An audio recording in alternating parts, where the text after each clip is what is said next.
Hello and welcome to Views on News. I am Jawati Hami. Pakistan's President Mr. Asif Zardari is on the state visit, the 5-day state visit to China on the invitation of Chinese President Mr. Xi Jinping. He is accompanied by a high-level delegation including the Deputy Prime Minister and Foreign Minister of Pakistan Mr. Zardari, Interior Minister Mr. Mohsin Naqvi and Senator Mr. Salim Manviwala among others. According to the joint statement that has been released, during the visit, President Xi Jinping held talks with President Asif Zardari in a warm and friendly atmosphere. This particular statement goes on to say that there were meetings which were held between President Asif Zardari and Mr. Li Qiang, Premier of the State Council of the People's Republic of China, and Mr. Zhao Leji, Chairman of the Standing Committee of the National People's Congress as well.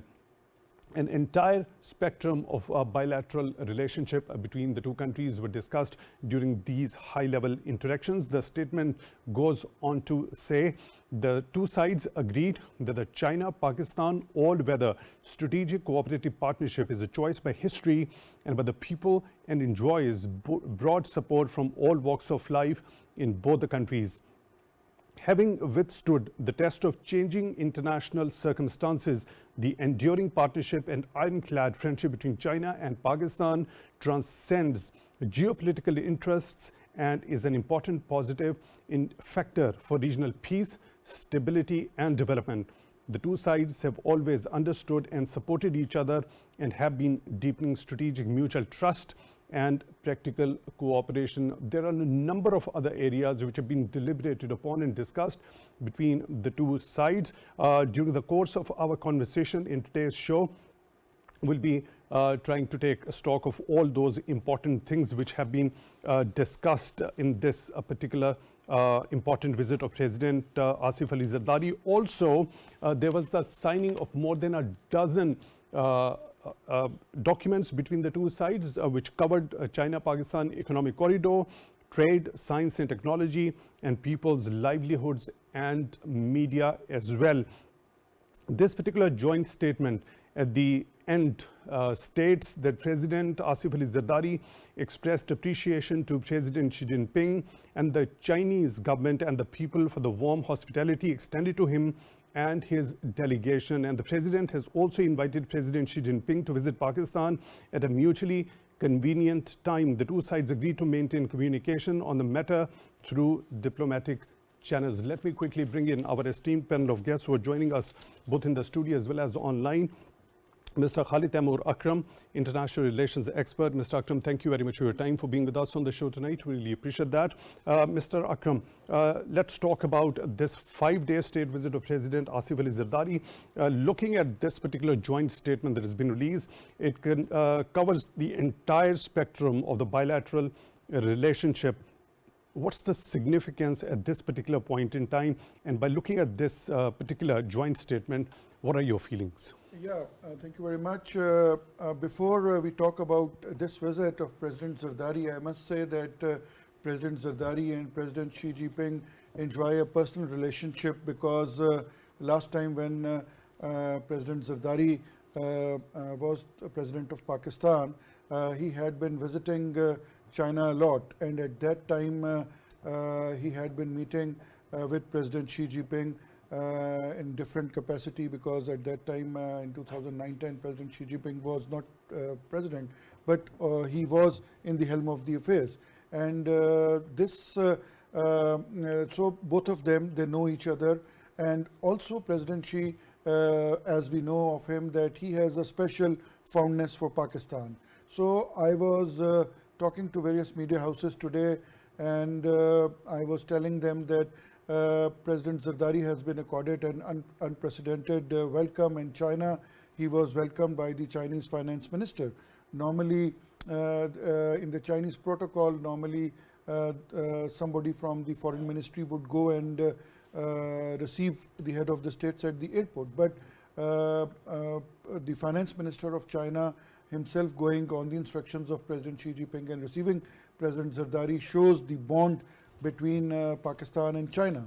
Also, we have seen in the high-level meetings from the Chinese side also and from the Pakistani side also, the level of people who were sitting from the Chinese side with President Xi and also with Prime Minister Li.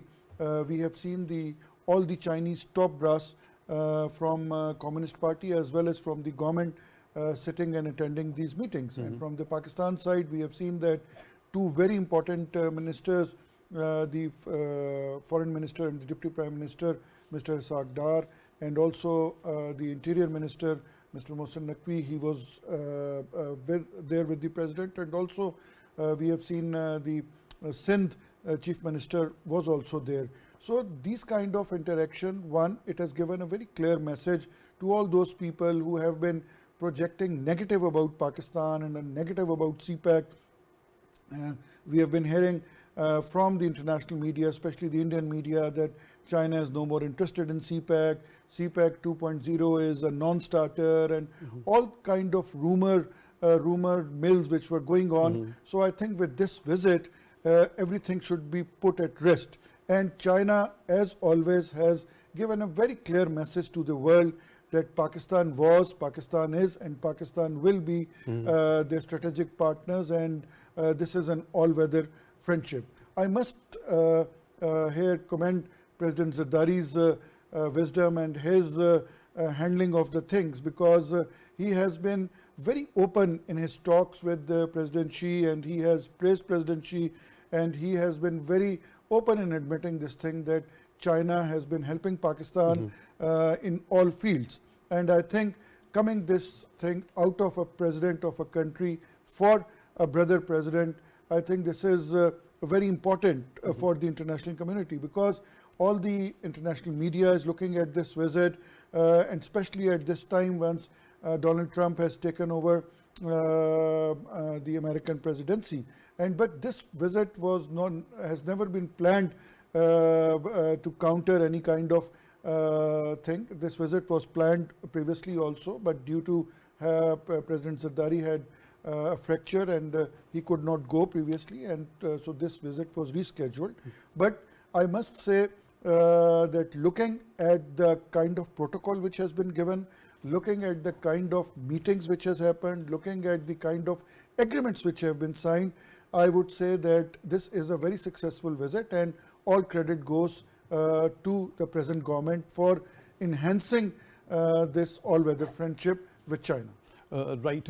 Akram, Mr. Baloch has just alluded to three very important pillars: the Global Development Initiative, Global Security Initiative, and Global Civilization Initiative. Now, keeping these initiatives in view, the benefits Pakistan can take out of it, and how do these initiatives actually translate into the win-win cooperation, the mutually beneficial relationship towards the other side as well? Yeah, these initiatives, the three initiatives which were given by the Chinese president, they are actually part of the greater concept of the community with shared future. The concept of the community with shared future was given by the Chinese president in March 2013, and subsequently these initiatives were given. So if we take these three initiatives one by one, first let's talk about Global Development Initiative. So Global Development Initiative is not some kind of new world order. It is just the elaboration of the UN SDGs.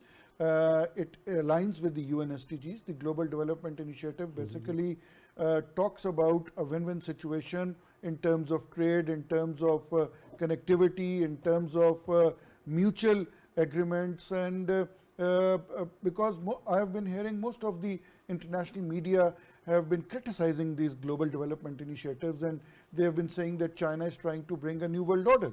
But I always tell people that before criticizing, please open on one side the global development initiatives, and on the other side the UN SDGs. So you would find global development initiatives more elaborate than the UN SDGs, but they are the same.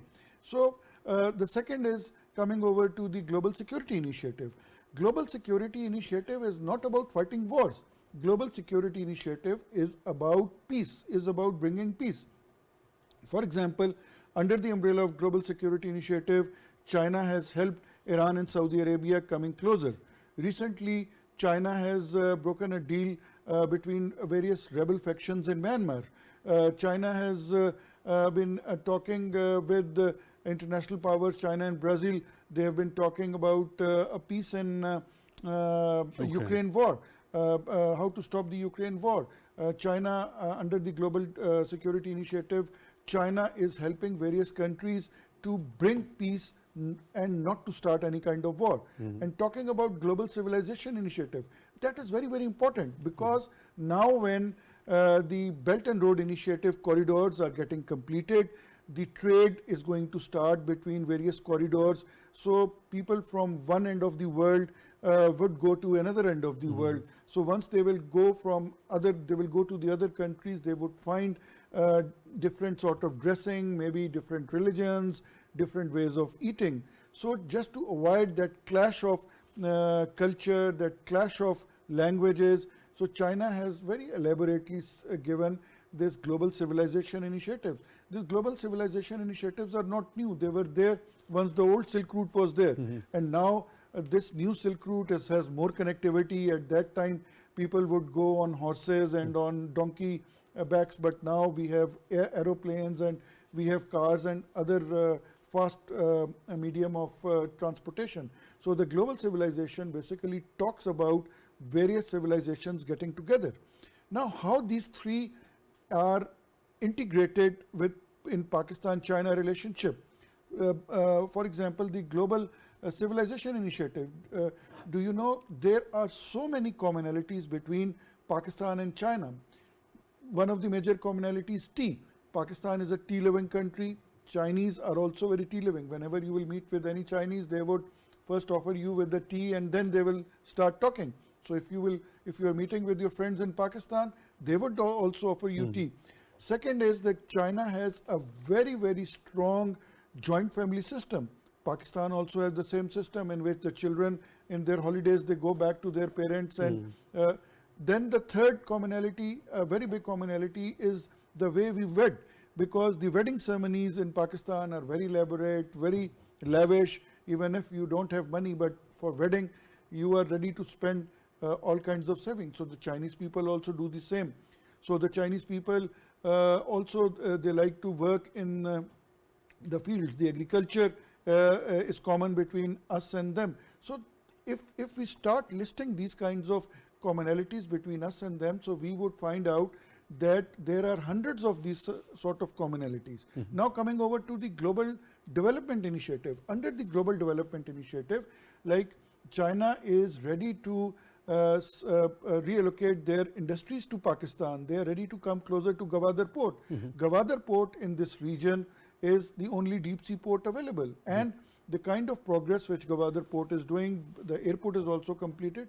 So all these accumulated, these three initiatives, I think in times to come, they are going to help Pakistan for developing regional connectivity, not only with China, but also with the Central Asian countries. Right. Mr. Akram, both the countries supporting each other on key and the core interests. For example, this particular statement showing as to the importance both the countries give to this particular bilateral relationship as far as their foreign policies is concerned, and also talking about the authority of the UN and also respecting that very particular mandate, both coordinating and cooperating closely at the bilateral and multilateral fora as well, and also supporting each other. For example, Chinese support to Pakistan as far as peaceful South Asia is concerned, and the resolution of all outstanding issues, including the IIOJ case concerned.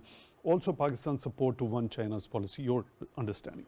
Yeah, as we know that right now China is occupying the seat of presidency in the UN Security Council, and I just saw on television today that yesterday Ambassador Munir Akram, our permanent representative to UN, he was meeting with the chairman of the UN Security Council, who happened to be Chinese ambassador, and presenting him a resolution on 5th of February, which happens to be Kashmir Day, as we celebrated it yesterday, as we talked about Kashmir issue, and we showed our firm commitment with the Kashmiri people. So China's stance on Kashmir has always been with Pakistan. China's stance on even whatever India has been doing with their neighbors, because we have seen Indians and the Indian soldiers trying to fight with Chinese soldiers some years back on the Chinese-India border. So Chinese have always been standing with Pakistan. It's not only in United Nations. We have seen that China has been standing in Pakistan in the Shanghai Cooperation Organization. Recently, Pakistan had the head of the government meetings in Pakistan, and the Chinese Premier Li, he was the first one to come and last one to go. So he was standing with our Prime Minister as a host, because he came to Pakistan one day before the event, and then he had a bilateral visit to Pakistan, and then he was the last one to leave. So it's like your brother who would come to your house to arrange an event with you and stay with you till the end.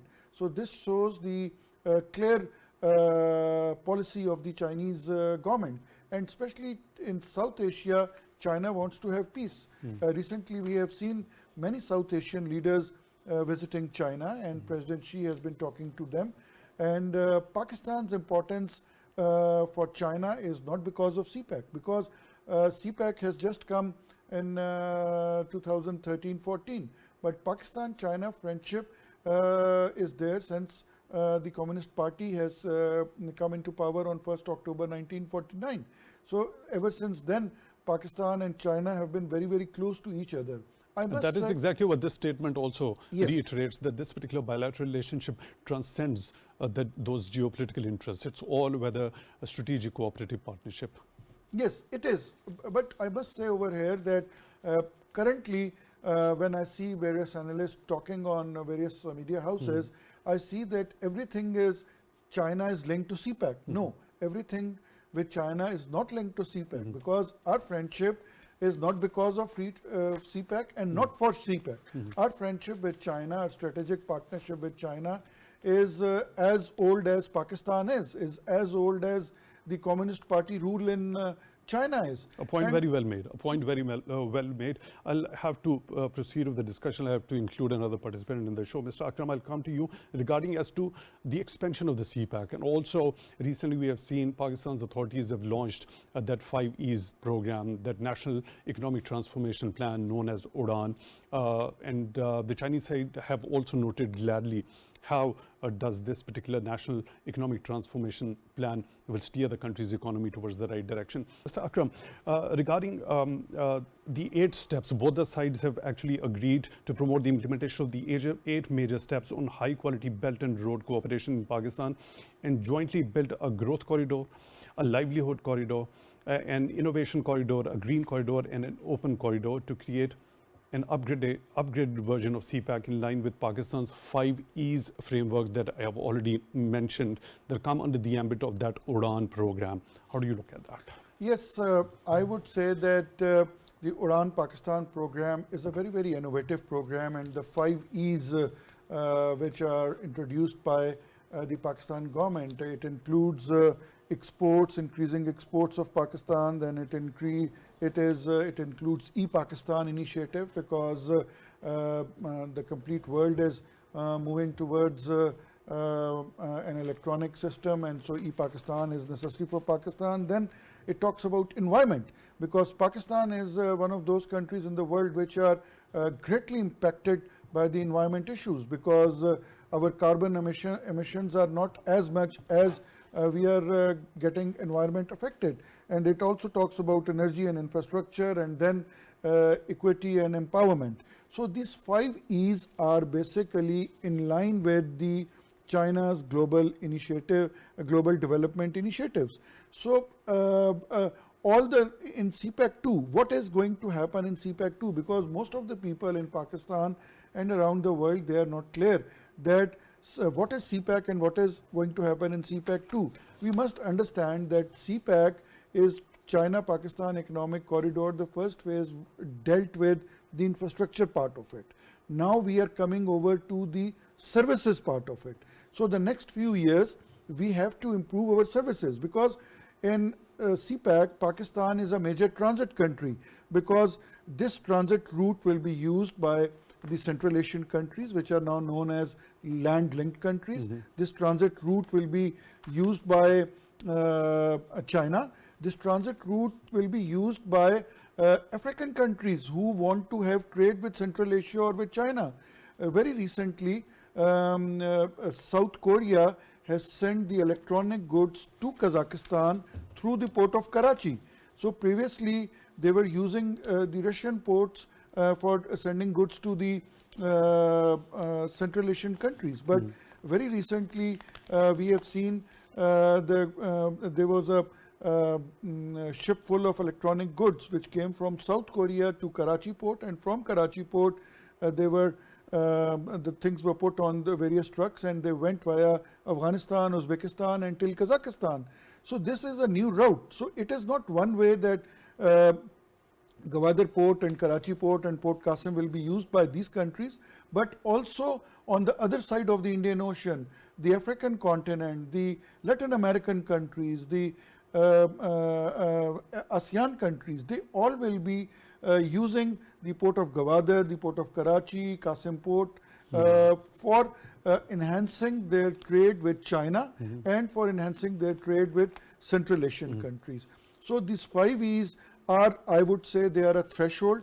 And again, I would like to compliment the government over here because they have thought about this initiative at a very right time. They are very focused initiatives, and each initiative is taken as an independent entity, and I'm sure that in next 4 to 5 years, we are going to see a transformation in the Pakistan's economy, a transformation in Pakistan's trade, a transformation in our environmental issues, and of course, a transformation in the energy sector also. Right. Mr. Akram, the defense cooperation, how it evolved over time and what sort of place does it hold in this particular bilateral relationship? Pakistan and China's defense cooperation has always been very good, but we have seen, especially in the last 15 years, we have seen a lot of defense cooperation, especially in the field of avionics. We have seen this JF-17 is a true testament of this cooperation. Then we have seen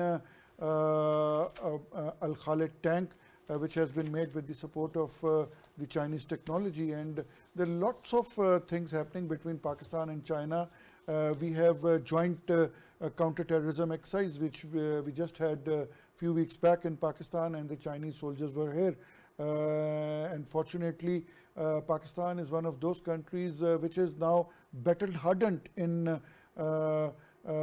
combating against terrorism. And we have been teaching Chinese brothers about the techniques of the counter-terrorism. And I think this is a big thing for Pakistan, that not only China, but also the other regional countries, their soldiers, they come here for training. And this kind of cooperation is increasing, and the defense cooperation and also the aerospace cooperation, in which we have seen Chinese rockets taking Pakistani satellites in the space. So space and defense cooperation are very important, and I think with this bilateral visit and in more visits to come, these kinds of cooperations will increase. Right. Mr. Khalid Taimur Akram, international relations expert, thank you very much for your time also, for being with us and for this insightful discussion during today's show. We really appreciate that. With that, we come to the end of today's episode. Till the next one, take good care of yourselves.